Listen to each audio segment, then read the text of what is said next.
the question was, well, what is a cloud? So I thought I'd go over that a little bit first.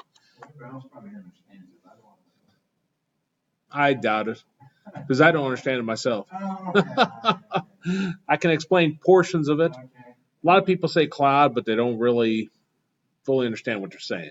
It's just for them, the cloud is somewhere out on the internet. Right. Now this is Blackboard, and this is what we use to conduct our classes. Okay, yeah. So this is what we use to conduct our classes here at Cali. We used to have a machine somewhere, so it'd be like a machine like that, but more memory, more power, and so forth. And it'd be sitting in a room somewhere. Somebody would maintain it. A new version of Blackboard came out. They would install it, train, and so forth.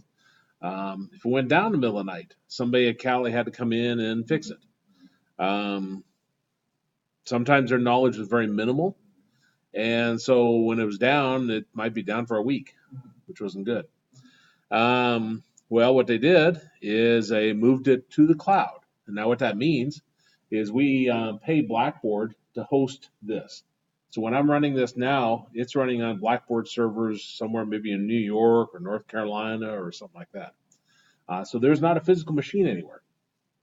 If it goes down in the middle of the night, they maintain it. Yeah, and they got 24/7 support, so they can immediately get on it. Not only that, but they have the knowledge and expertise to fix it quickly. So there'd be no more being down for a week. If we want to set up users on it, we send them a list of the users, and they set it up on there for us. So it really has eliminated much of the resources we used to have here at Cali to maintain that. So that's an example of something being up in the cloud. Our email through for the students is all maintained through Microsoft. So, and we pay for this, but when you look at how much you pay versus what you'd had to pay somebody full time to be at your company, and then the much better service we get, then it's worth it. But anyway, they maintain our email. So if Microsoft is not cloud. They're not technically a cloud, but they're like a cloud service. It's kind of like where they're out there in the cloud. Right. It just means that we connect to them via the internet. They actually have a computer sitting at Microsoft that hosts all of our emails and so forth. And so we talk via the internet to go get our email at their server. So that's one. Now, is that backed up by the cloud then, or? Microsoft backs it up. Yeah. Backs up? On their end, wherever the Microsoft hosts it, they'll make backups of the computer. Yeah, but then where's the cloud in regard to Microsoft? There really is no cloud. It's just, yeah, the cloud is just a connection from one computer to another computer. So when they say cloud, it's just you're connecting via the internet. Somebody else is hosting it for you, basically. Kind of like if and I don't know about your situation or so forth, but if you have medical records where you're updating the medical records, it perhaps is not being hosted in your office. Somebody else is maintaining the server. So you're just talking through the internet to somebody else's machine somewhere. And they're updating it. They can provide 24/7 support and so forth. So Microsoft is not the internet. The internet is the way to get to Microsoft. Right. The internet is just a fantastic telegraph line. It is. Yeah, it's wires. It's what? Wires. That's how they talk. Wireless. There's wireless too. But the backbone itself of the internet is we're talking about really heavy duty wires, not like the ones coming out of your computer, but and those connect, all across the United States. They even got wires running under the ocean for the internet, which I thought was real interesting. I was reading about that, just like, well, that's pretty wild. We have, because I always figured like all of it was via satellite, but satellite isn't cheap, so it makes sense when I was reading about that. And yeah, they got lines running under the ocean, and I guess they had them for quite a while. The telegraph used to go, and same principle.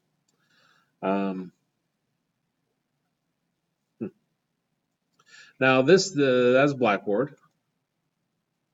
Here's Google Drive, and this is considered in the cloud. But again, these are the files that I've uploaded, and I can share this with anybody, and anybody can access it. But these are sitting on a server at Google, so they have a machine sitting somewhere. What's the server? Just like a advanced computer. It has a lot of backup, a lot of redundancy. Like your data is stored in several places. If a hard drive fails in the server, it does not matter because it's stored in multiple places. So it recovers itself. They pop out the old hard drive, throw it in trash. They pop a new one in, and it starts resyncing again. So it's very, very powerful. There's really no chance. I mean, you could have some major catastrophe, I suppose, but there's really no chance of losing your data when you put it in a cloud like that. I'm not using the cloud as much as I should. I've uploaded some things here to share with other people, um, but for the most part, I don't do much with it. Microsoft has OneDrive, and this is like your flash drive on the internet.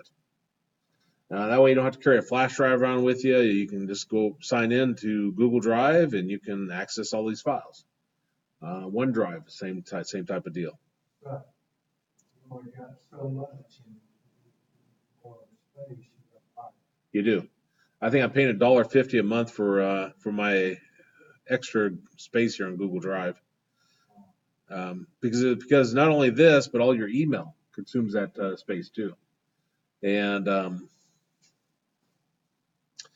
I haven't really sent big emails in quite a while, but they're still out there.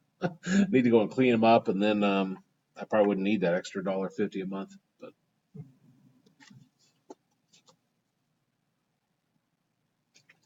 I used to send out resumes and so forth. Not looking for a full-time job or anything. What?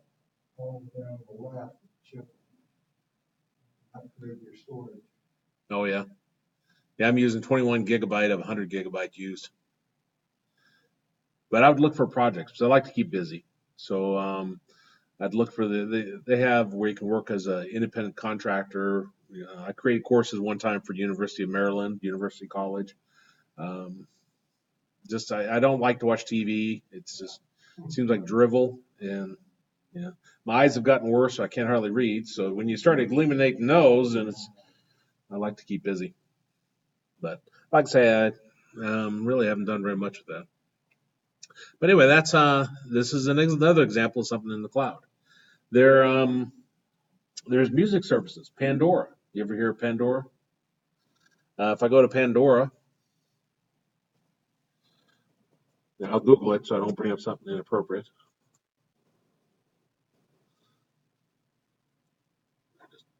This is free music. So if you go to pandora.com, I like Year of the Cat. So I can type in here, Year of the Cat.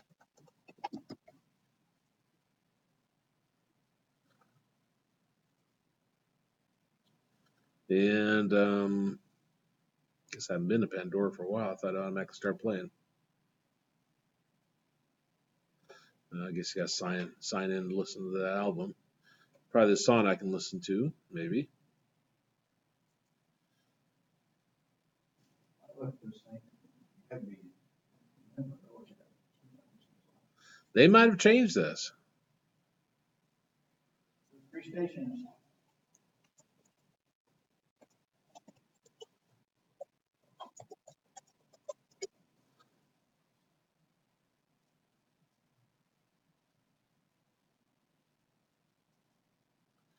Short ad.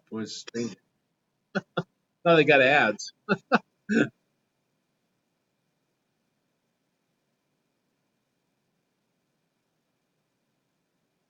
They throw it there.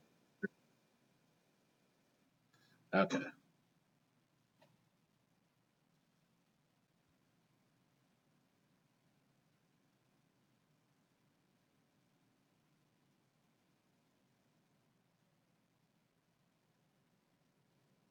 but you can listen to music.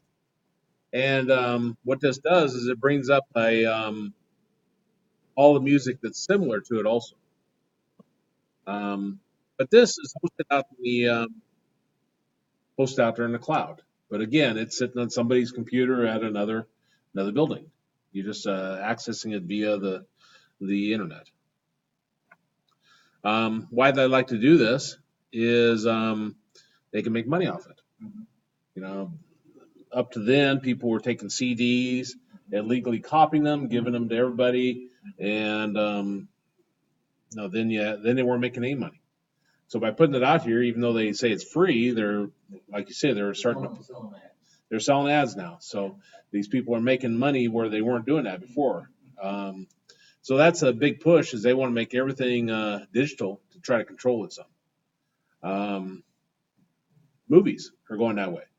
You know, they like all of it to be hosted. You buy it. Like I'm on Amazon Prime, and you can buy a movie, and then you have the digital rights to it to watch it anytime you want, and you stream it off the internet. And again, it's controlled that way, so that I'm not going down and getting a DVD and using some kind of copier to make 100 copies of it and giving it away free or selling down there at the flea market and so forth. So again, that's the concept behind the cloud, is you're trying to put it out there for ease and also for control purposes.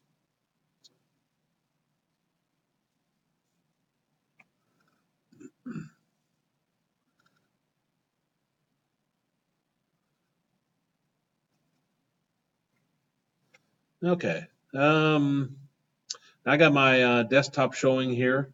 Um, Remember to go into the options. We come over to here to our start in the lower left-hand corner. And those are fantastic questions, by the way. If you come up any more you want me specifically cover a topic, let me know. Um, Now, again, after we click this Windows button, we click this little cog for the settings. Last time we pretty well looked at the system and the different elements of that. Here's devices. I had to scramble around myself with this and figure it out the other day, because I don't go into that much because I don't print hardly anything, and I forgot it. And I needed to print something, so I went to my wife's printer, because my printer is currently broke. I need to get a cable to go directly from the printer to the computer. And so I went to my wife's printer. Like I say, I'm still learning about the hardware side. Maybe after a year I'll be halfway decent at it, but a lot better at software side. And well, I plugged in the cable to her printer because she doesn't have the wireless hooked into her computer or her printer, and it started printing a bunch of stuff, a bunch of girls who codes flyers. And I don't even remember when I printed it. It must have been 3 or 4 months ago, and it was still in the buffer on my laptop. And so when I plugged it in, it started printing again. My wife started hollering at me not to use all her ink up and so forth. So I immediately unplugged it. Well, how do you clear that out? Well, it was in the printer queue. And when you come here, here's some Bluetooth stuff. If you work with Bluetooth, I don't do anything with Bluetooth. But the next one down on the left-hand side is printers and scanners. And if you click that, you may or may not have some items there. This is actually my printer at home, HP Desktop 3630 series. And you see it's offline because I don't have access to it. This one right here is that printer over there. So if I click this, the 3630 series, and if you have one on your computer, then if you click it, it'll pop up with this. If you don't have any printers at all, then you won't be able to see it on your computer. You see there's an open queue. That's what I did at home. I opened it up and I could see this print job that I had thrown out there from way back when. And so I clicked it, and I think I right clicked, and I said cancel, or I did cancel document or cancel all documents, and I canceled it and deleted it. So this will show you what's printing. This is especially handy if you printed something huge and you just can't seem to get rid of it. You don't want to print the have it go through the 500 pages, that you printed by accident.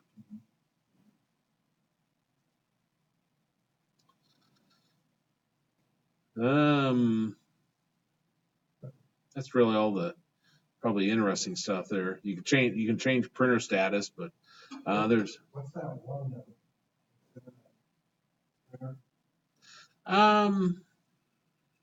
no, not exactly. Some of these are not exactly printers, but when you print to them, it'll like save it in a document. So this will save it, I believe, in a OneNote document. Oh, okay. You see this Microsoft Print to PDF? Uh-huh. That's if you print anything, you can choose this option. It'll save it in a PDF format. Now, PDF format allows you then to email it to somebody or something. Really? Yeah. You have to do that for the email. That's an easier way of doing it than batching. We still have to attach it. But like here, if I had a web page up, like this right here, and if I right-clicked in here, it shows print. If I do the drop-down, see how there's a save as PDF? Then that'll save whatever appears over here in PDF format. Now notice that there's also a save to Google Drive, where you can save something directly to the Google Drive. So even though it's under the print, when you print it, you can put it out there in Google Drive and then you can share it with whoever you want. Huh. We use that Lions Club where I wanted to send something to somebody, the whole group. Uh-huh. You have to know how to get on. Well, it's not too hard, because if I were to right click on here and do a print, save to Google Drive,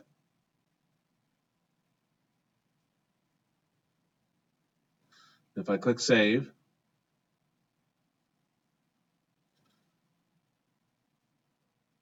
now real question is if I can find it.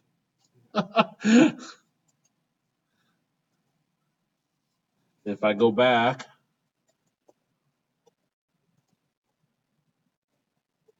it'll be pretty easy to see.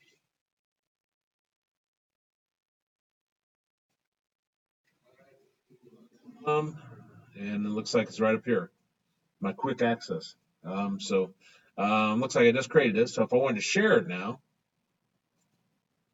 if you right click on it, you see how there's a share link.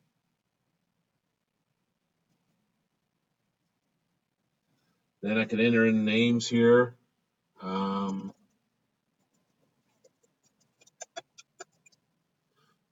probably don't make any sense sharing it to myself. Sure, maybe SCH 23. 22.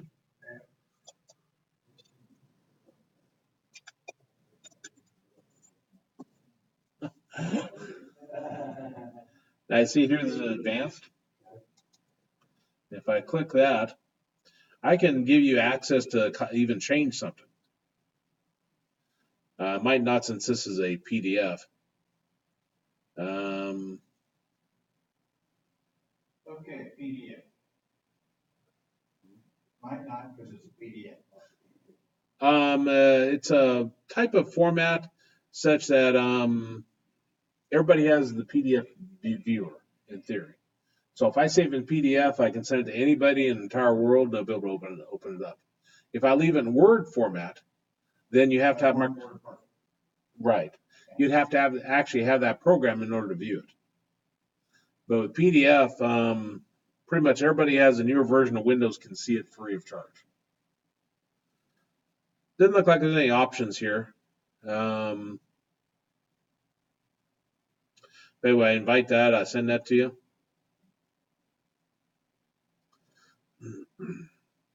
Oh, here it is. See a little pin? I can set it up so you can edit, can comment, can view.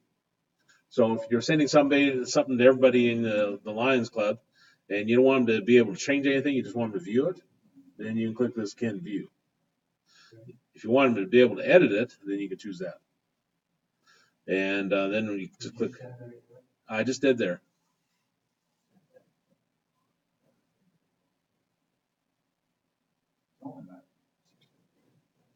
There you go. Oh, yeah, okay. That's true. You mentioned that, talking about the internet, how the internet works. When you yeah, you're right. Like this is located perhaps out in New York City, and it takes different paths to go there too. We So sent things to the pharmacy and by way of Mars. Across the street. yeah, that's the way it is sometimes. Yeah.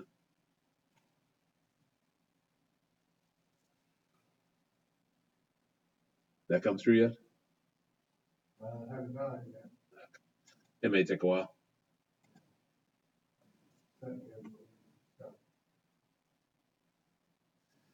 Now here's the mouse. If I go to the mouse, here you can select your primary button. My son is left-handed, so if he was using this, it'd probably make more sense for him to use the right button. I don't think I've ever set that up for him. Somehow he manages, but you can change it to the right. This mouse wheel, when you do the little red button on your mouse and it scrolls, you can control how many lines, one screen at a time or multiple lines. It says choose how many lines to scroll each time. You can move that and it'll scroll more, and so forth.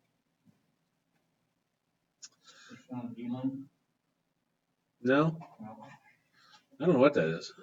Oh, that's this trackpad, I think. I don't know what that is. Oh, did you? So you should be able to click on it and then view it.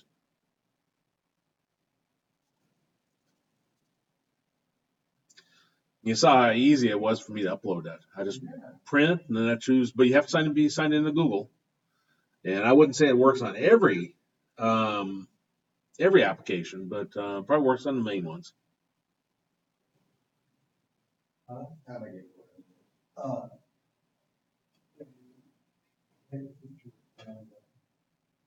The little left, the little minus sign up there, that third from the right. That one, okay, it blinks. That come down here.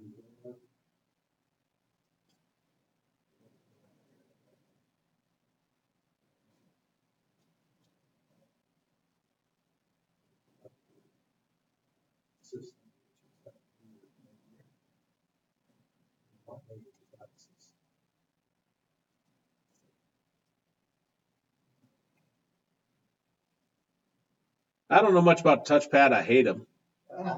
So if I want to shut my touchpad off, so like when I accidentally touch it, it doesn't move my mouse or screw things up, you could come in here and you could shut it off. Every once in a while, I do have to access it though, so I'll probably leave it on. But these are different things you can choose with it. Tap with 2 fingers to right click. Tap twice and drag to multi-select. Those of you who use touchpad, this stuff probably means something to you. It doesn't really mean anything to me, but this shows how to do all these different items.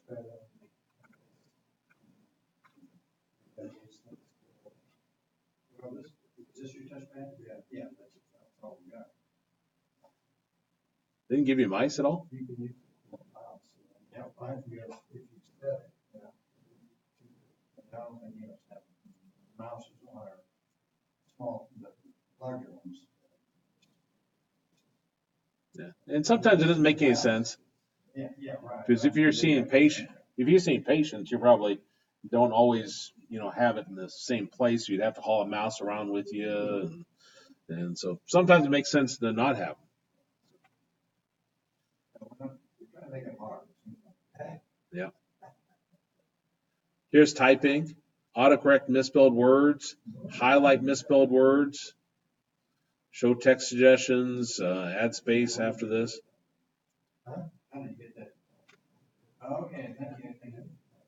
So if you don't like how Windows sometimes pops up and it tells you there's misspelled words, then you can shut these off. Now these won't necessarily shut off Word, like Microsoft Word or Microsoft Excel.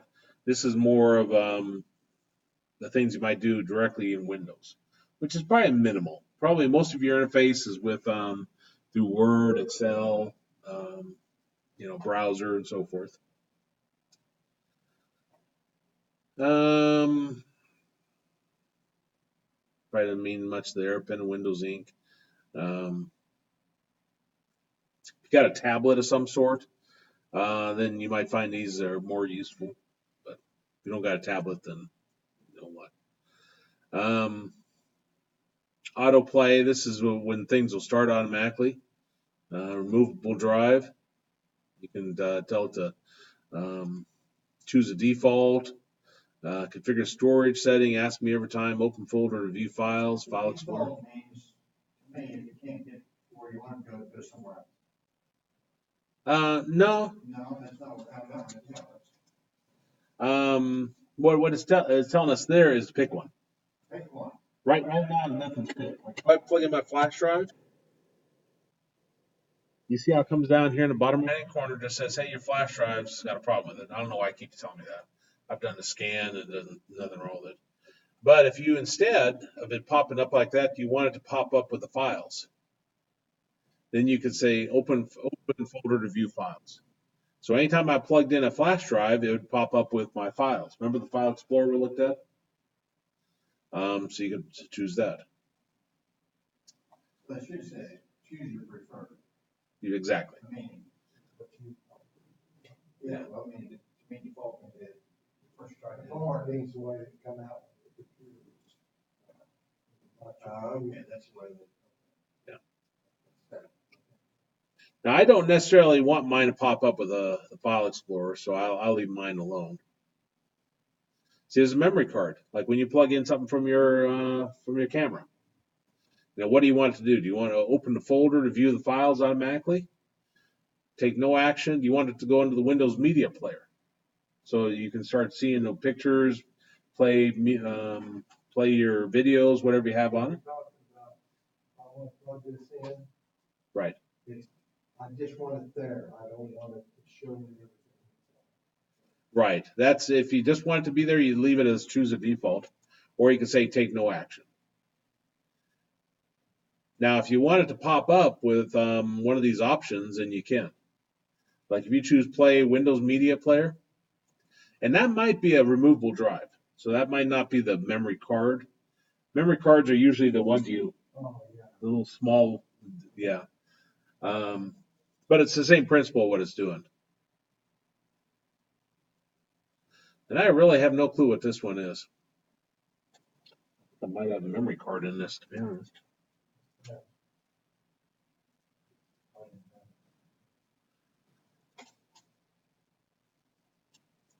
I don't know if I do or not.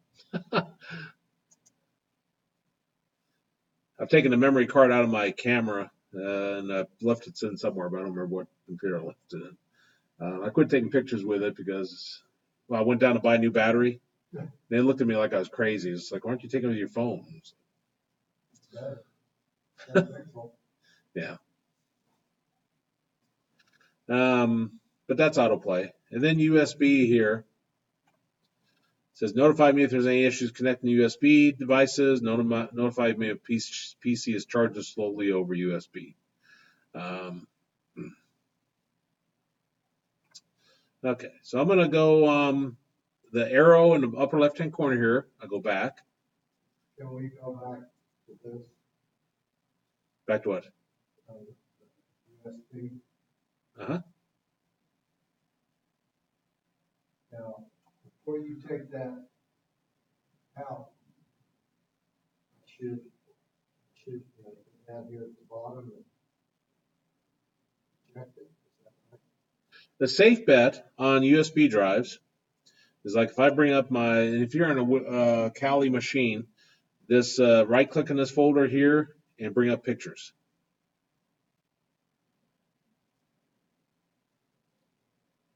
The safe way is when I got this flash drive down here, if you right-click on it, Where's your flash drive? Oh, I see. it's right down here.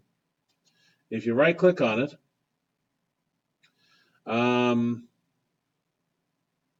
see, I don't see any eject.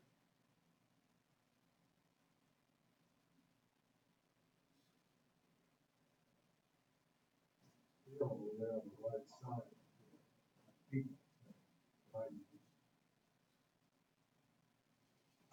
On the right side? Down there at the bottom. Up there. Oh, yeah, it is here. But I thought you could eject it here too. But I don't see it. But yeah, you're right. And if you flash drive here, if you right click on it there, you can see eject. And it'll tell you then it's safe to remove it at some point. Right. Now, sometimes it will not come back and tell you. It'll stay connected. Mine just disconnected here. It didn't warn me or anything. But now I can remove it. I once corrupted a file because I had it open in Word. And it was actually a file I had to rebuild. I didn't have a backup of it. And I pulled it out, and by it being open in Word, it corrupted the file. Now, if I tried to do eject, it would not have ejected because there was a file open. So it helps, besides just to safely eject it, it makes sure there's no open files. So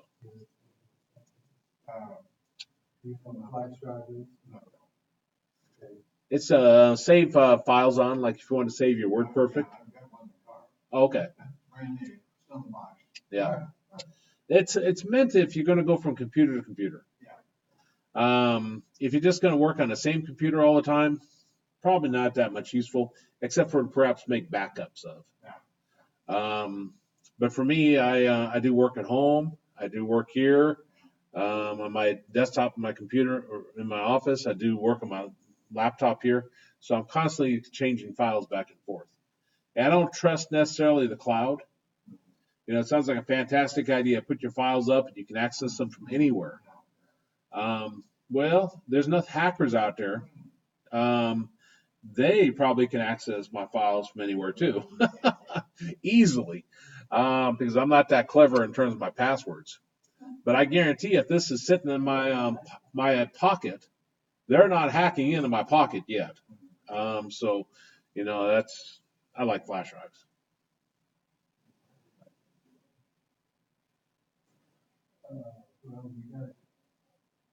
We need to reset his thing here. His bar. Keeps moving. We did that last week. Remember how to do that? Remember how to pin that? See? Oh, yeah, put your mouse down there. Yeah. It pops up. Now right click in the black area somewhere. Yeah, that'll work. Put what was the settings?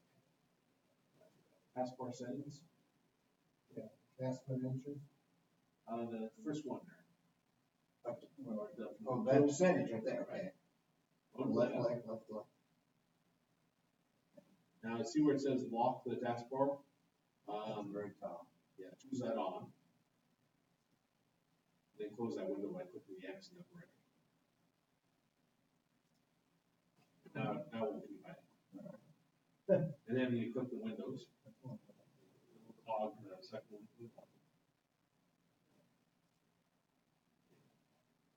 And we're in See, that's nice. See, if you wanted to do that, I'd be lost. Now you know. Well, I probably won't remember. But I mean, I don't like long vacations. I'm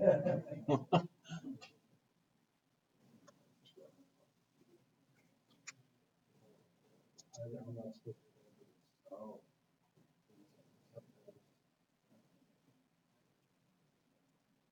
I wouldn't recommend this, but you can link your phone to your computer. It's created some headaches in previous classes because when you link it, somebody else gets on there, and you know it's still linked to your phone type of deal. So I wouldn't recommend that. Now here's network and internet. If you click this, it'll tell you you're connected to the internet. And you see there's change connection properties, show available networks. Over here, you'll see some of these also. See the Wi-Fi? So if I click the Wi-Fi there, you can choose show available networks. Not even Wi-Fi, that's just internet, isn't it? It's wireless. Wireless. Yeah. So this allows you not to have to plug in a cable in order to talk to the internet.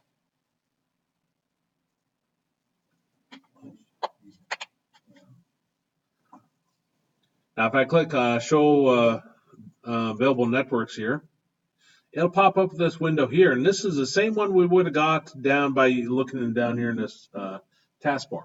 So there's nothing different it does there. Most people use this down here in your taskbar. Now it looks like different things. Mine looks like a monitor with like a cable next to it, and that pops up with that.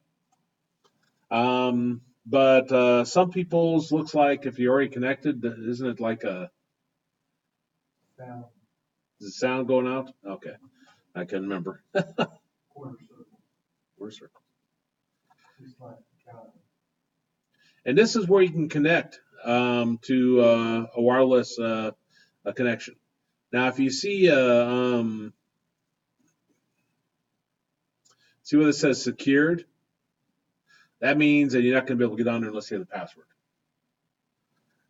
If it says open like this, that means there is no password. I've seen some, and they seem like there's difference on them. They have little padlocks. Have anybody ever seen that? That means locked. You can't get into it and so forth. There is a certain range you have to be in order to use it. One day I was trying to, I should have just got out of my car, quit being so lazy, and walked into McDonald's and used their wireless, bought a drink and used their wireless. But I was trying to use it for my car. It didn't work very well. I mean, it came and went. I needed to talk to somebody via Zoom. It was an online meeting, and I was on the road. So yeah, it didn't go real well.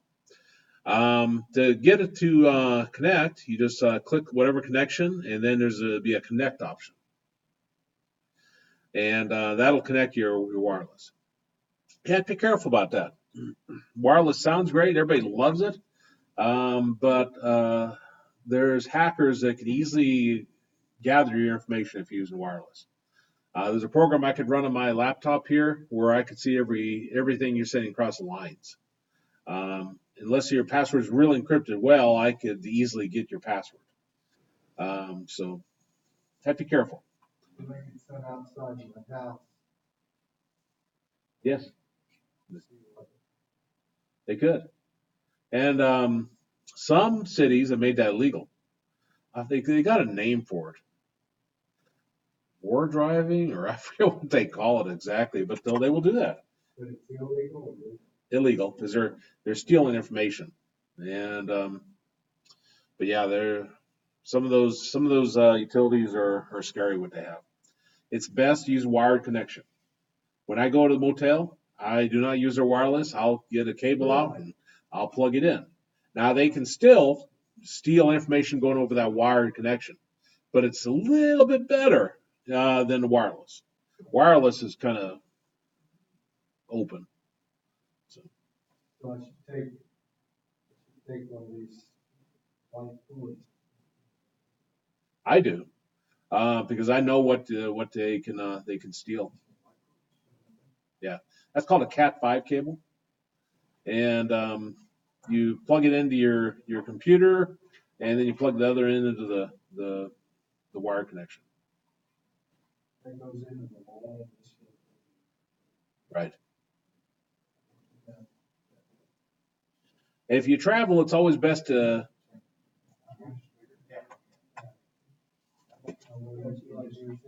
He wouldn't. He's got a smaller laptop. What you'd have to buy is something out of Best Buy. We've got these plugins here, one on one side there. Right. And so we've got these Macs. Like the Macintoshes. Oh, Max. Yeah, because they're all thin like that. Quarter Mac. Yeah. So if you were gonna do medical records on your spare time when you would. Yeah, wireless. Wireless would be a problem. It would be a problem. Could be, yeah.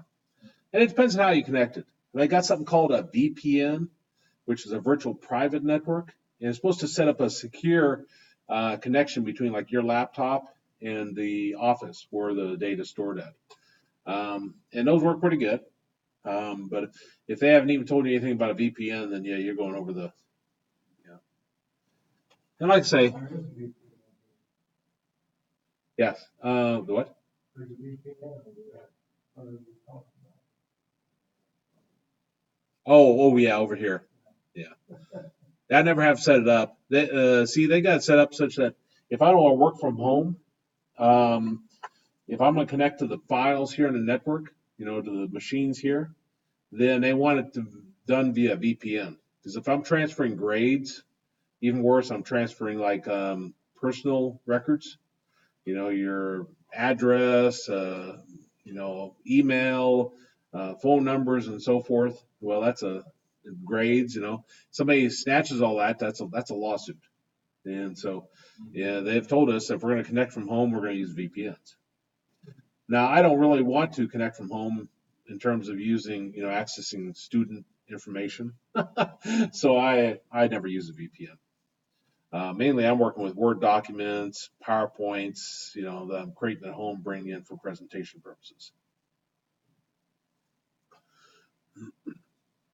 Let's see. Probably a lot of these you won't have much need to ever do anything with. This is more the technical side. Um, about? So what's the difference between Ethernet, or whatever it is, Wi-Fi? the Ethernet is a wired connection, Oh, and then the Wi-Fi is via wireless.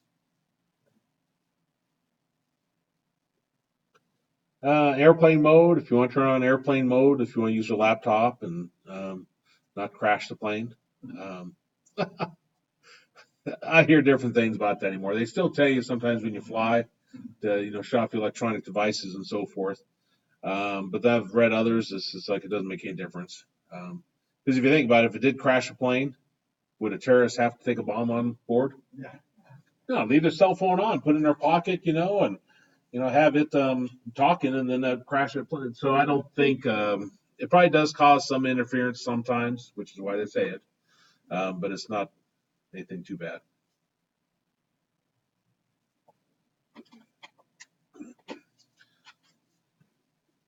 There's devices they can put on, by the way, they'll block all cell phones and anything that talks via Wi-Fi. You know, they have it at certain colleges. You go to Wichita State, like a classroom of 500. That's how they make you sure you don't cheat, because there's no way they can watch 500 people while they're taking a test. So you got 500 people in a classroom, so they block all cellular activity. So, And like classrooms. just in that classroom, because otherwise you'd have your phone out and you could be accessing, and I'm sure people still cheat other ways, but they try to get around, prevent that. Now, I never have done a mobile hotspot, so I couldn't even tell you, but my brother does. Somehow he connects his phone to his laptop. And so no matter where he's at, he's able to get his laptops connected to the internet. Um, but no, because he uses his data plan on his phone.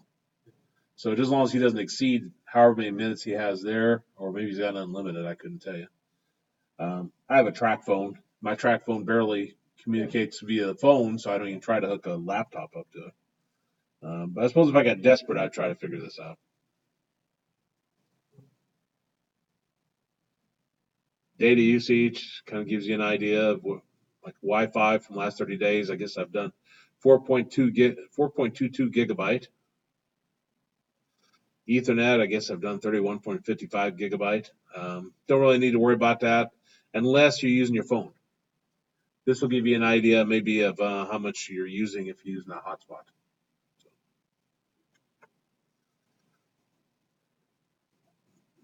Okay. I'm gonna go back to the settings. So I'll click that. There, go back here.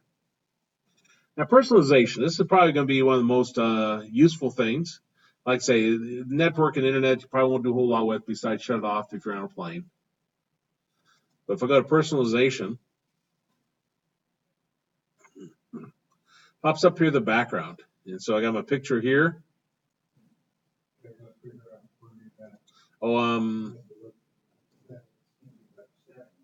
That- go to your Windows. Okay. And once you're in Windows settings, and you choose the personalization.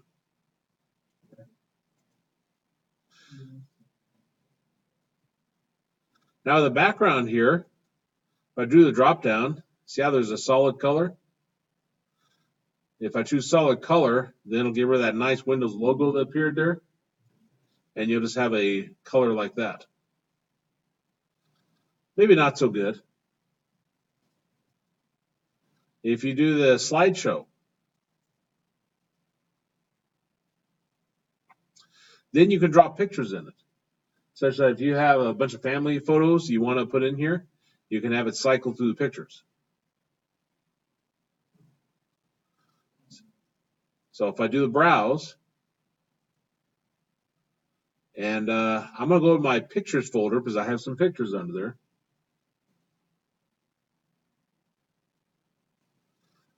I think I do. Maybe I don't. Documents.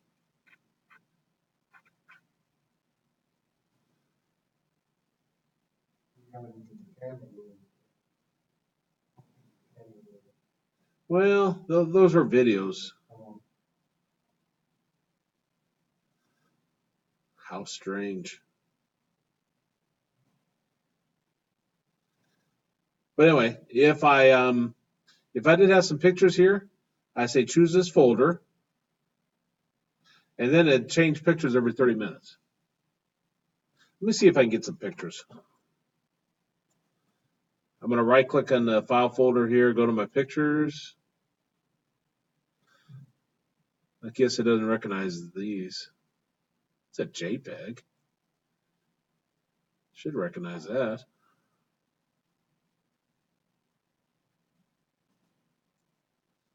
Okay, so I got the slide.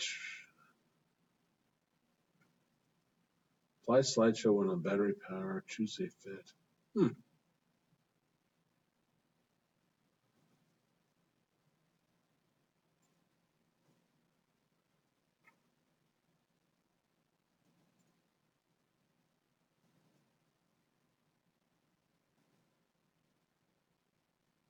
I don't know. That's what it's supposed to do anyway.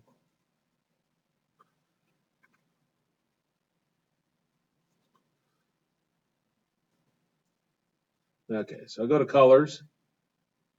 Here's where you can pick the color. It says automatically pick an accent color from my background. Yeah.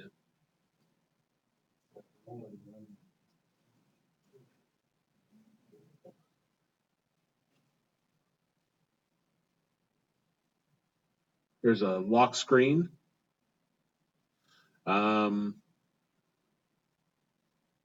Background, Windows Spotlight, picture, slideshow. You can lock your screen. How you do that is you do Control Alt Delete. So hold down your CTRL, hold down your Alt, and press your Delete. And see how there's a lock option here? So you choose that, and I'll lock your computer. That means you have to enter a password in before you can get back in. Like if you got a password you use to get on your computer in the morning, anybody have that in Windows? You do. So then if you lock it, then that same password is what you need to get back into it. They emphasize that, and I'm pretty good about it. If I'm just going to the restroom, going to head back, I don't usually lock my computer. I lock my door. But if I'm going to be like I went to UDOL to teach college algebra before this class, and I made sure I locked my computer before I left. Because if I have student records up on the screen and the custodian comes in and sees those student records, technically I'm violating the student's rights, and I could be sued, it could be fired. And not that the custodian would do anything with it, but he doesn't have a legitimate educational reason to be looking at at grades. So I try not to even think about what do I have on my computer. If I'm going to be gone like that, I automatically lock my screen. So. And this is settings you can do on it. So you can have it lock automatically. Have you ever had that on your computer? Sometimes that's a pain. See screen timeout settings.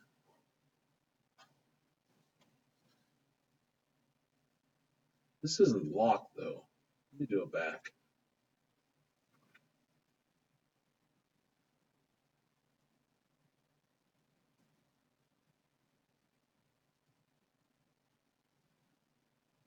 Oh, here it is.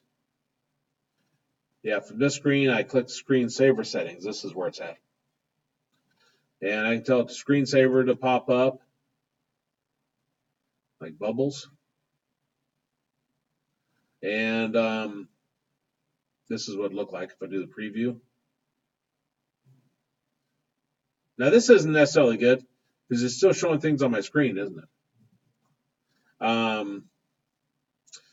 But it says you do that for 1 minute. You can have none for your screensaver.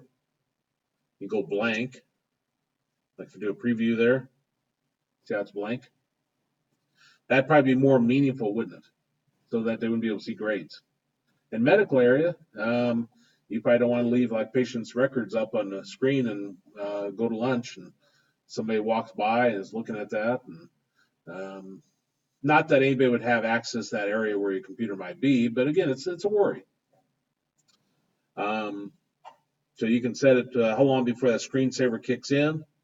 And then here, you display a login screen again. So if you're entering a password, if you have that checked, then when you come back and wake your computer up, it'll prompt you for your password. I don't look at grades on here, so I'm going to leave all that as default. Just do a cancel.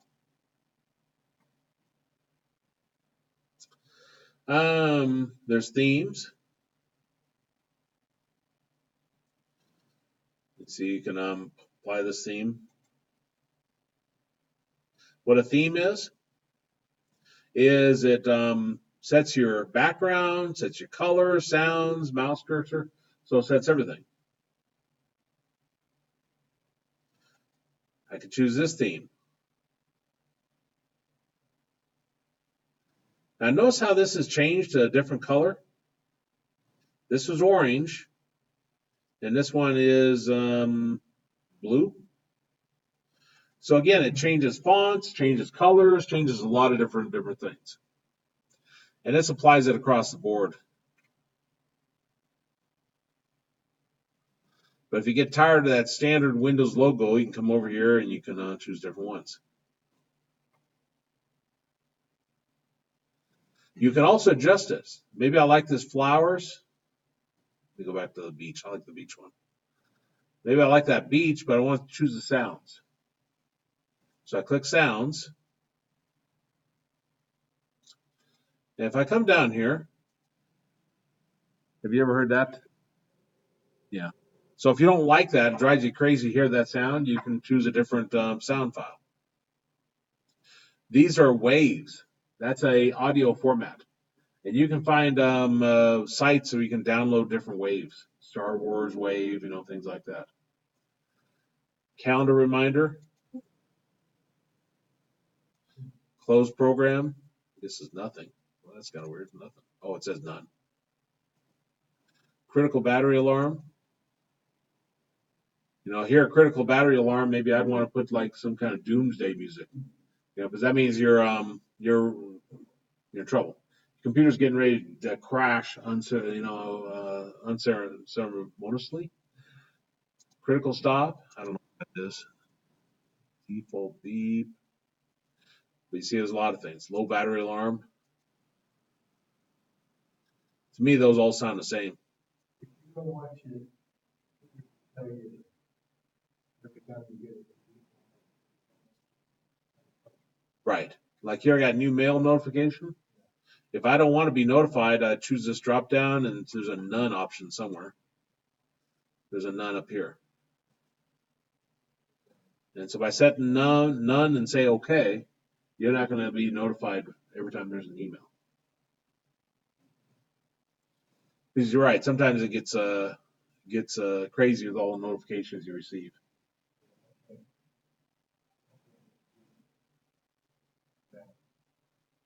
You don't have a new mail?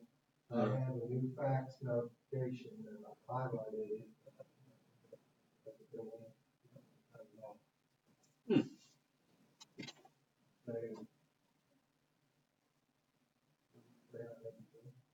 The new mail. Then choose the sound there. Oh. Where is it? Fly or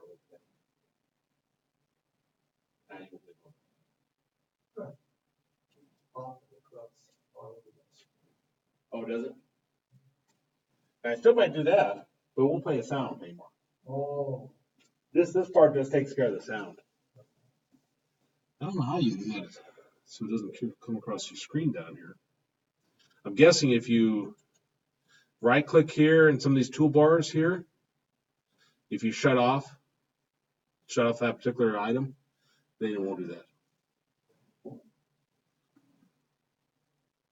Okay, so I'm going to go ahead and click OK there. There's fonts. Probably not too meaningful, but if you wanted to add new fonts in, you could come here. If you want to see a little bit more of what those fonts look like, these are the ones you see in Word. These are the ones you see in Excel. The fonts that are installed on Windows is across the board. They're used in every Windows application, potentially. There's a start option here. See how it says show more files on start. Show app list and start menu. Start menu is when I click this Windows down here. Boy, that color is really different. You see how all this stuff pops up here? You can tailor how you want this to look. So if I don't want the app list there, if I don't want recently added apps, show suggestions occasionally in start, show recently open items and jump list. See how there's less options here now?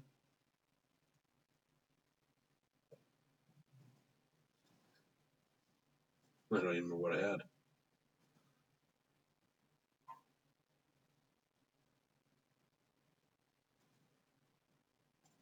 That's probably enough.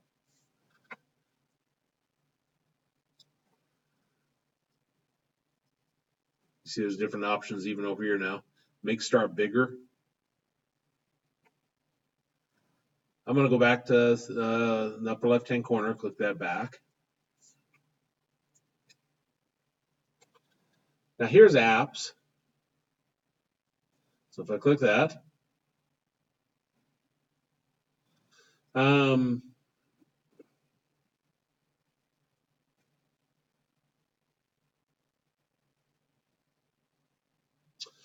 said to try and remember why I installed this. This will show you what you have installed. Back in August, I installed this 3D viewer for some reason. Active Pearl, Komodo. Don't really know why I installed these either. If I want to uninstall something, this is how you can clean up your PC. I've installed so many things on my computer at home that it takes about 15 minutes for it to load. I did it for a reason, because when I started a computer science program here, I was just wanting to have access to everything so I could experiment, play, see where the program should go, and so forth. But as a consequence, it's slowed it down to the point where it's almost unusable. I'm using my new computer now, and I'm not even really touching the old one. But I need to go in, and like if I don't want this active state Komodo, you see how there's an uninstall button? I just click uninstall, and click uninstall there, and it'll uninstall it.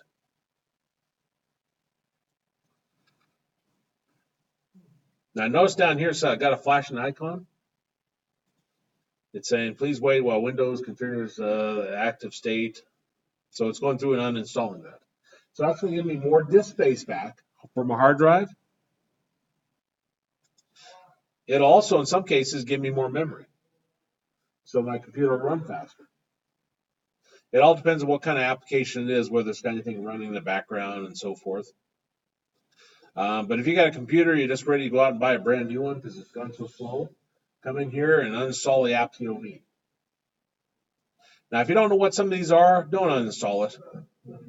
Like this 3D viewer, I bet if I uninstall that, I'm going to screw something up because something else installed it for a reason.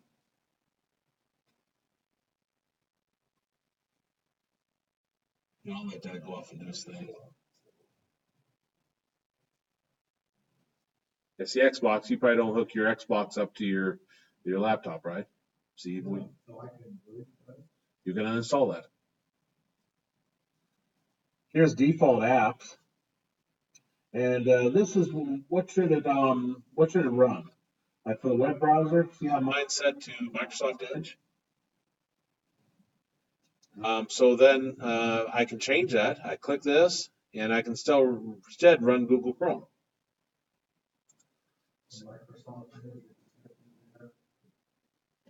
It's still on your computer, but it's not the default one. So when I would bring up like a web page, it'll bring up Chrome instead of Microsoft Edge. Now you notice it's this is Microsoft, of course, so it says, oh, before you switch, try Microsoft Edge. It's new, it's fast, and it's built for Windows 10.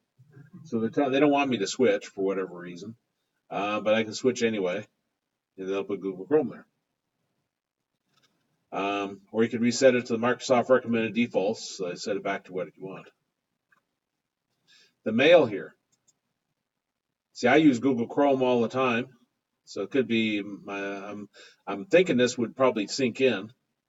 You were talking last time about that Windows, the mail icon down at the bottom. How you said it brings up your mail. Well, how it knows which one to bring it up is what you picked here. So if I pick my Google Chrome here, then if I were to add that mail icon back down here, then when I click it should bring up Google Gmail.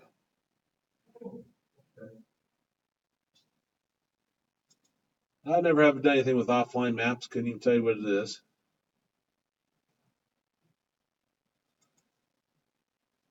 Apps for websites, really haven't done anything with. Video playback, really haven't done anything with. Here's startup apps. If you got something running that's slowing your computer down, and we saw this somewhere else, you can shut it off. Remember either last time or time before I shut off Skype for Business because I don't use it?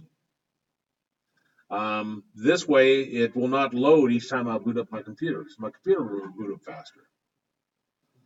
Spotify shut off. See, I don't want to shut off things I don't know about, like this Windows security notification icon. That sounds like something important I want to leave on. Snagit I use. This is the malware checking we have, so I leave that on. Okay, so I'm going to do it back.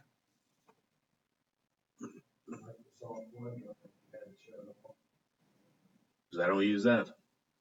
If I didn't want to store my files out in the cloud, I could. Then I have that turned on. I forget. It's shocking how many sites get hacked every day. I was reading about it. Let's see. How many sites get hacked each day?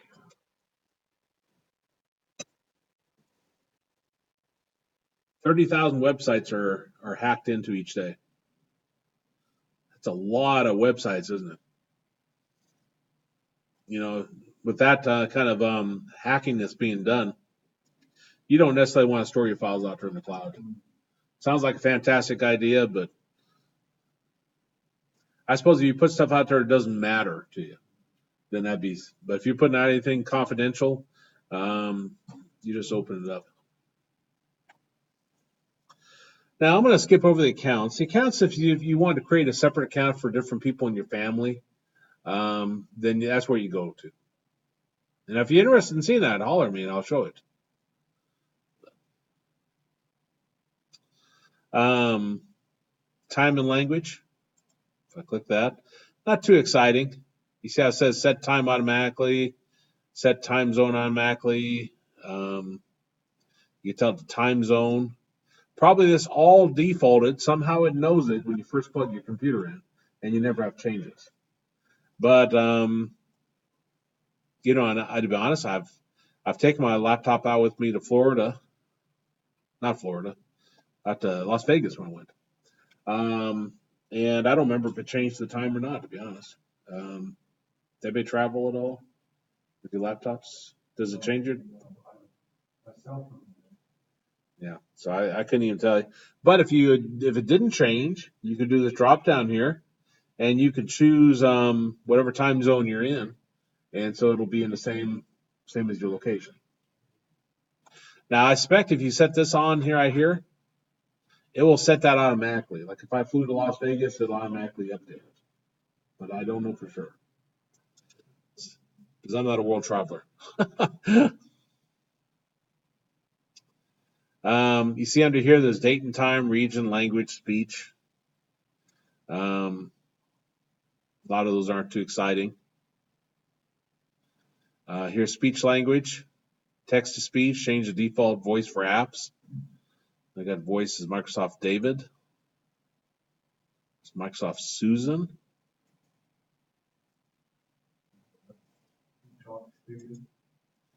Yeah. I like that guy.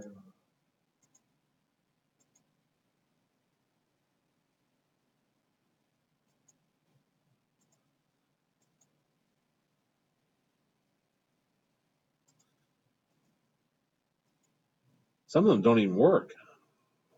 Hazel. Hazel doesn't work. Susan didn't think worked.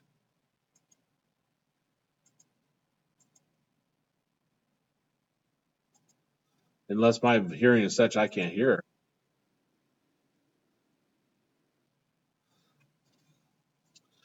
it. This works with certain applications. If you are visually impaired, there's screen readers, so it reads screen to you. And there's an instructor, Leo Traverso. I hear him, and it'll sit there and read in that voice to him. So read things on the screen. You can set up your mic for speech recognition.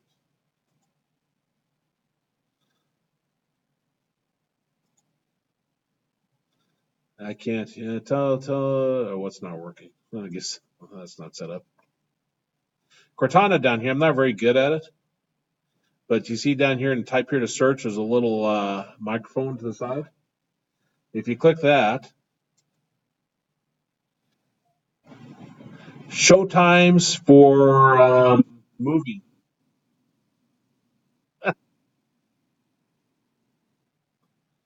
That's nice. Show times near me. I was playing that. You were in in here when I was playing that before, weren't you? When I was playing the sound, weren't you in here before? Yeah. And it was probably working for me, what, 5% of the time? But yeah, it's not as good as Siri. But that's Cortana. Okay. Gaming, I'm not going to show that. Ease of access. This is kind of nice. Make your text bigger if you can't see. So you move it over like that, and then you'll be able to see bigger. Now, this will not change it across the board. Like you see, I open this up. It didn't change that, did it? But it does change it in some places. Actually, I didn't click apply. Let me click apply. Oh, it did change it there. Oh, that's pretty cool.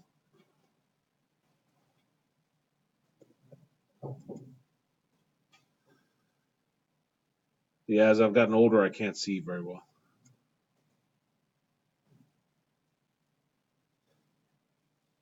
Usually when I come in here, I just change this, make everything bigger. And I took the default here as 250%. But if I need to see something a little bit bigger, I go into like 350. And I'll make everything bigger. But you can't see as much. Now you don't have this on your computer, but I might not have it on this one. I may not have installed it. Let's see. No Houdini. There's a software package I installed, and it's on some computers, not others. And it comes up so small, I can't even see it. It has to do with this being a 4K display, and not every program is written to handle 4K. So if I was going to use it at all, I'd have to use these tools here. I already showed this before, I think, in the power savings. I have mine set to the full brightness so I can see better.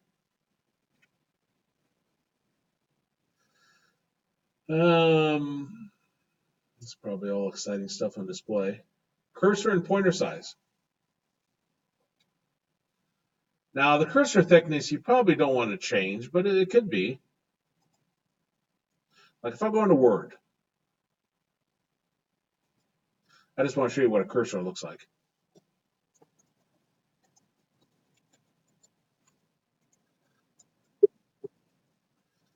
It's between the R and Y. Can you see that very good? It's a little hard to see, right? So when I say change the cursor thickness here, I don't know if I have to click apply or it just does it automatically. See how that's pretty thick, isn't it? If it gets too thick, it's really hard for me to use. But you can change the cursor thickness there.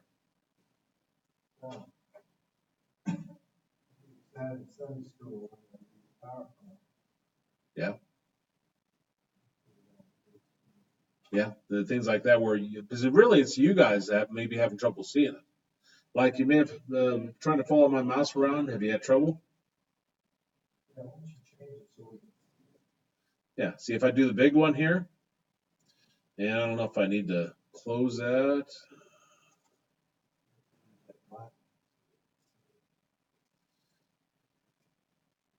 You see how my mouse is now bigger? So yeah, and like you said, if I choose the color, How do you change the size on the mouse? right here where it says change pointer size. If you choose the largest one over here, then it'll give you the largest one for that. This would be black all the time. No longer would turn white. So see up here, it's always black. Is that easier to see? Okay, I'll leave it that way then. There's even a way, and I think we'll see it here soon. Something you can push to make it so you can see where my mouse is even at. There's like a circle or something.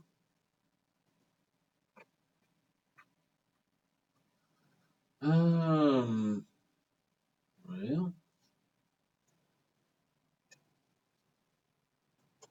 now I'm curious how to find my mouse in Windows.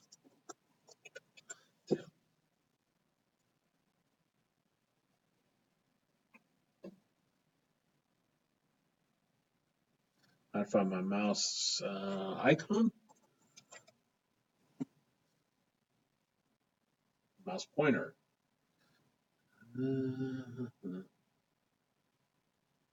Windows 10 gives you a fast way to find your mouse pointer by circling when you hit the control. So it isn't by default. If I hit my control here, my mouse isn't anything happening. But in the mouse settings, which we'll look at, then you can set that. I'll leave this up. So when you do get to the mouse settings, we can refer back to that. Okay, that's our cursor and pointer size. Magnifier. Now there's the shortcut here is fantastic. I learned this before class actually, because I was actually planning for next class, what I'm going to cover and so forth. And I usually go over these logos, the key shortcuts. And you see how it says do a Windows and a plus to turn on magnifier? Let's say you have something small you can't see. If I do my Windows and then a plus, See how it makes everything much bigger?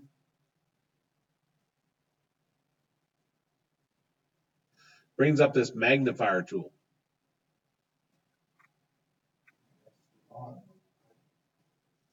You have to turn on the magnifier, yes. And you do that by pressing your Windows button and then the plus. Now, to get it out of it, it's pretty easy. You just click the X up here on this magnifier, and that'll take you back. But we'll look at those shortcuts, because that's kind of a nice one if you're trying to see and it's really difficult to see.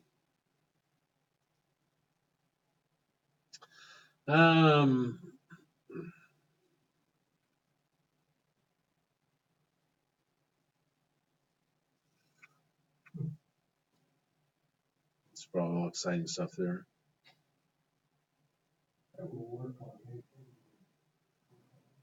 Anything you have loaded, if you do that Windows plus. See, I wish I had Excel you can make bigger, sort of.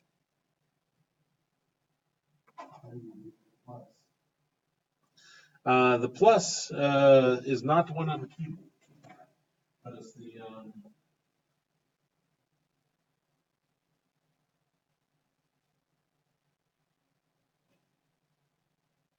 one right there.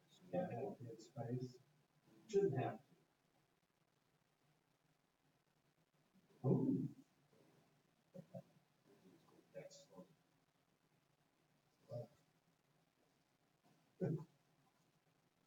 Sometimes when I'm covering these items, and see it's bigger, probably because I've been playing with these settings. But sometimes when I'm covering like an Excel workshop in class, I can make this as big as I want down here, and you can see real good. But this, I cannot make bigger. So if I want you to see this better, then that's where you could do the Windows Plus, and you can see it a little bit better. Temporarily. I suppose if you got used to working with this, you could leave it in that format.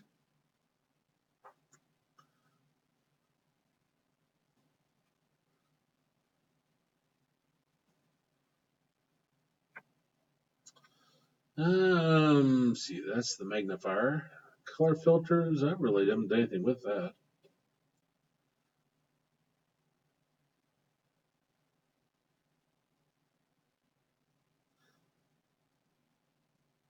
I guess if you're colorblind, so you can set different settings here.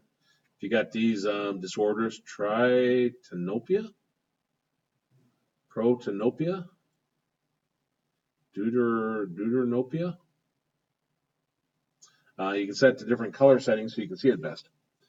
I had somebody I wrote a program for, well, not for her, but I wrote for customer service at IFR, and used all the default colors for the program, gave it to them, and they said, well, we love your program. The manager called, so we love your program, but we need you to make one change. We need you to have you change the colors. And she could not see the screen. She had some kind of disorder, so I had to have two color settings in there, and they choose whichever one. But that's come default now in Windows.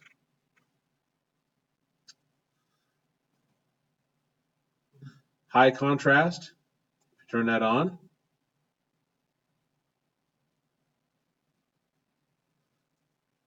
See how you have the extreme black with white, so you can see it real easy. We'll turn that off. I don't like that.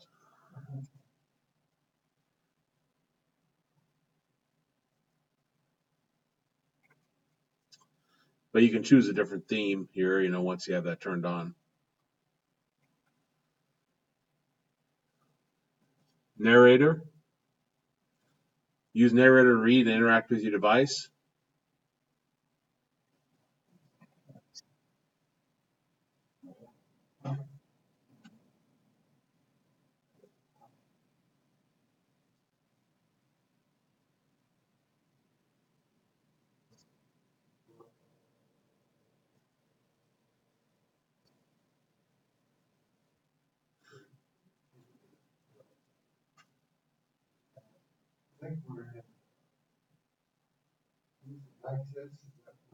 We're in ease of access, correct.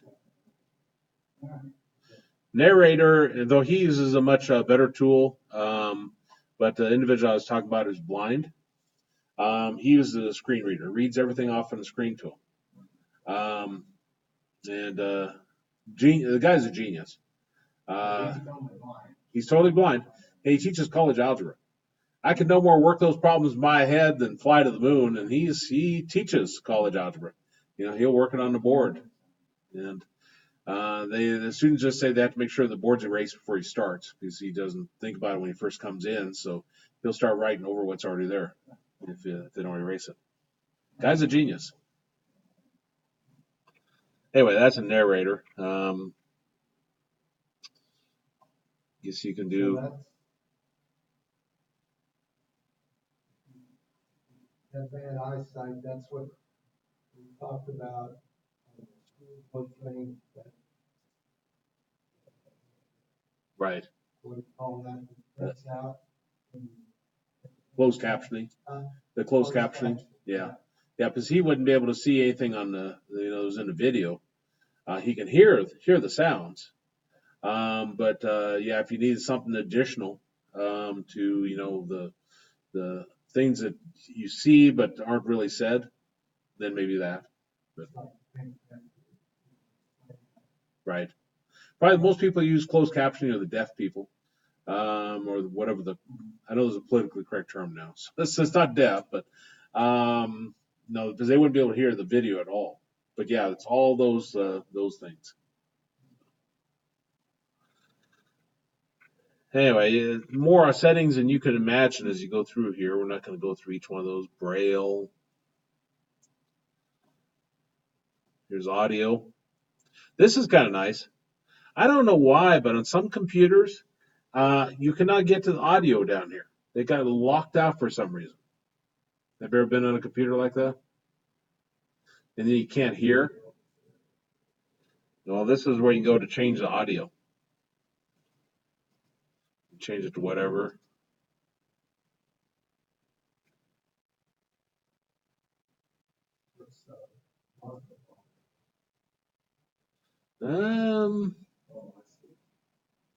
I've read that before, and I still couldn't tell you even after I read the description. Mix it into one. Why that matter? Maybe for my son. See, he has some kind of audio processing issue where all the sounds would come in as the same volume. So maybe if you had surround sound and it was coming in like that, it would be more confusing to him. I don't know. I never have set that for him. So closed captions, again, you can do the closed captions. Down here, speech. Start dictation. Use dictation to make text entry easier. Press Windows logo key plus H to start dictation. So I wonder if I'm in here and I do Windows 8. Hello? Oh, it's initializing. Hello? I gotta click that.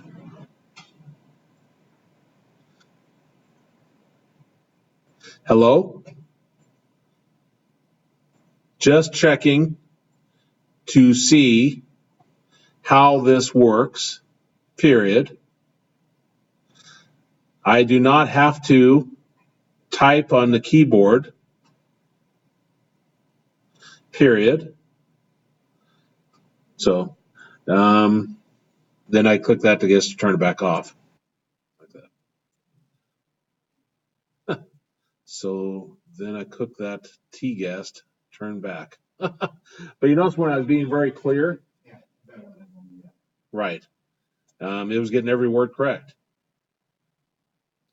So if you rather use that, then you can turn dictation on by doing your Windows H.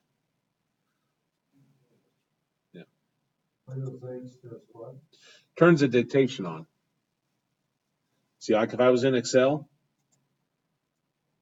According to this, my microphone's picking That I don't know.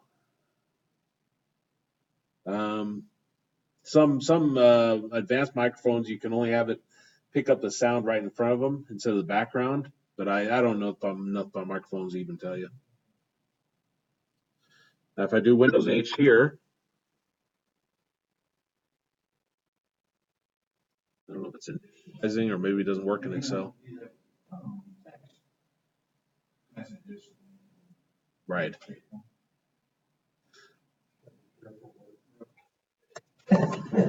There it goes. 1,000. Enter. Dinner. I don't know what enter would be. So you'd have to do some digging on to see what they should be. Tab. 2,000. Tab. 2,500. Tab. It'll shut itself off. Oh well, not playing with that. That's the version of Microsoft where I'll actually get excited. They come up with these new versions and the speech. Yeah, if I don't ever have to use a keyboard and I can just sit there and talk and it learns, I say, well, that isn't, I can use my mouse to correct it. Right. That's when I'll get actually excited about Windows. Okay, that's speech. Keyboard. Nothing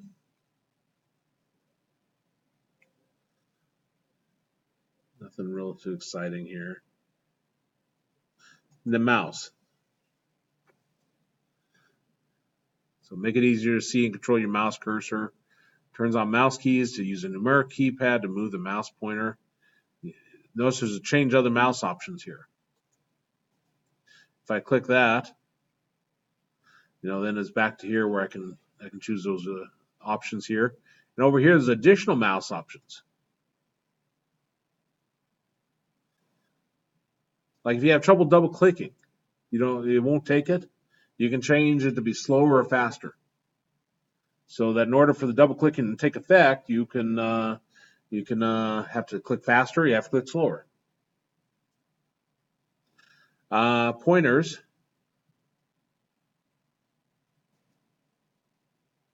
Here's my default mouse. But there's other ones I can choose. You see there's a browse option. There's enable pointer shadow. All to try to get you to see it better.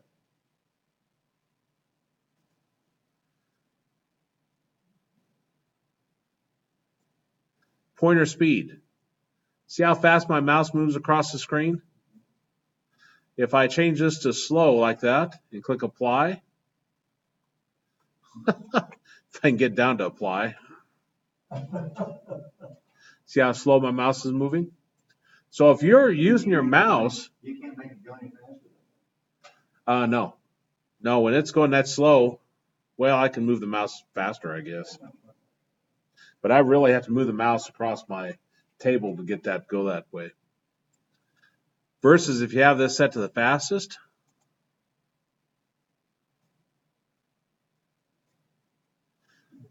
boy, I can't even. Yeah, you mean so fast you can see it. Right. But that's for you to adjust for yourself. What makes the most sense for your own use? Here's a mouse trails where you see that, so you can kind of trace it. I have a hard time seeing my mouse when it moves across the screen. Here's the key. Show location of pointer when I press the control key. Maybe I ever had trouble finding the mouse? Yeah. If you click this and have that selected and click apply, now if I'm trying to find my mouse, if I hold my control, see how the circle appears? Control button. Right, I'm just pressing the CTRL. So if you have that turned on, and then you click, I'll go ahead and leave mine on because I have sometimes trouble finding mine. Then I can easily see where my mouse is. And that's actually very good for training because I'm trying to point where it's at, and a lot of people aren't seeing where my mouse is. But if I'm saying, okay, I'm up here in the right-hand corner on additional mouse options, and I press my control, you can see where I'm meeting. Okay, I'm gonna go back to settings because that took us to a different location. Eye control, I never have used that. That'd probably be more of like on planes now, on like jets for the Air Force. They have tracking systems to track where they're looking. And so if I'm a pilot and I'm looking over there and that's where the enemy is, then I can immediately track in on that area. So if they were to fire, they'd be firing over where they're looking. Um, Not like the old days back in the World War II where they had the little sight and they'd move the sight over to the target. Yeah, shoot where they're looking. Right. Well, that's the same similar appears what they have for Windows. If I'm looking over here, then I can use the eye control. For those people that cannot, are completely paralyzed type of deal. So, like I say, I've never used that, but pretty wild though. That my mouse will go wherever I'm looking. And I don't know how you get it to click it. If you're completely paralyzed, maybe if you blink, well, you have to blink anyway, though. So I don't know how that'd work. Cortana, that's if you want to. Oh shoot, it's already past 5:30. Time flies when you're having fun. Well, I'll go ahead and stop there, and we got just a little bit more in Windows settings, and I'll go over the shortcuts next time. All these different ones, like we learned that Windows D, or was it Windows 8 for the dictation? Windows 8. See, and I'll have a printout of that, so you won't have to sit down and memorize it. There's tons of printouts on the internet on those, but I'll have those. We'll practice those.